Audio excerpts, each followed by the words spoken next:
തന്നെ ആക്രമിക്കാൻ CPM YouTube ചാനലുകൾ വിലയ്ക്കു വാങ്ങിയിരിക്കുന്നുവെന്ന് പ്രതിപക്ഷ നേതാവ് പറഞ്ഞത് കഴിഞ്ഞ ദിവസമാണ്. എന്നാൽ VD സതീശന്റെ ഫേസ്ബുക്ക് പോസ്റ്റിലെ കമന്റുകൾ പോയി നോക്കുന്നവർക്ക് വ്യക്തമാകുന്നത് മറ്റൊരു കാര്യമാണ്.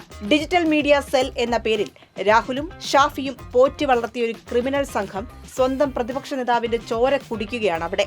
കേരളം കണ്ട ഏറ്റവും അഹങ്കാരിയും സംസ്കാരശൂന്യതയുമുള്ള പ്രതിപക്ഷ നേതാവ് ഇദ്ദേഹമാണ്. പ്രതിപക്ഷ നേതാവ് VD സതീശന് അല്പമെങ്കിലും ആത്മാഭിമാനം ബാക്കിയുണ്ടെങ്കിൽ പ്രതിപക്ഷ നേതൃസ്ഥാനവും KPCC ഉപാധ്യക്ഷ സ്ഥാനവും രാജിവെച്ച് പുറത്തു പോകണം. സ്വന്തം ഇമേജിനപ്പുറം നിങ്ങൾ വളരേണ്ടിയിരിക്കുന്നു. ഇയാള് മാറിക്കൊടുക്ക്. ഷാഫി അല്ലെങ്കിൽ രാഹുൽ പ്രതിപക്ഷ നേതാവാകട്ടെ. സതീശൻ കേരളത്തിലെ നമ്പർ 1 ഫ്രോഡാണ്. അവനെ കേരളത്തിലെ ജനങ്ങൾ സഹിക്കില്ല. അത്രയും തരികിടയാണ്. വെറുപ്പ് തോന്നുന്നു നിങ്ങളോട്. കൊച്ചിക്കാരിയായതിൽ ലജ്ജിക്കുന്നു. കോൺഗ്രസുകാരിയായതിലും.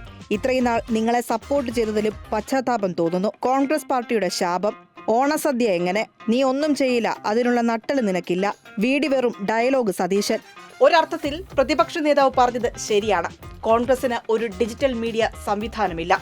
ഉണ്ടായിരുന്നത് ഷാഫിയുടെയും രാഹുലിന്റെയും സൈബർ വെട്ടുകിളിക്കൂട്ടങ്ങളാണ്. സ്വന്തം തോന്നിവാസങ്ങൾക്കെല്ലാം തടനായി കോൺഗ്രസ് ഉണ്ടായിരുന്ന കാലത്ത് ആ ക്രിമിനൽ സംഘം സൈബർ ഇടത്തിൽ കോൺഗ്രസിന്റെ നാവായി ഭാവിച്ചു. സ്വന്തം നേതാക്കളുടെ കുടുംബത്തിനുൾപ്പെടെ കൂടോത്രം വെച്ച ആ സീരിയൽ പ്രെഡേറ്റർമാരിൽ ഒരാൾ പൊതുമധ്യത്തിൽ പിടിക്കപ്പെട്ടപ്പോൾ ഗത്യന്തരമില്ലാതെ കോൺഗ്രസിന് നടപടിയെടുക്കേണ്ടി വന്നു. അപ്പോഴാണ് കാര്യങ്ങളൊക്കെ കൂടുതൽ വ്യക്തമായത്.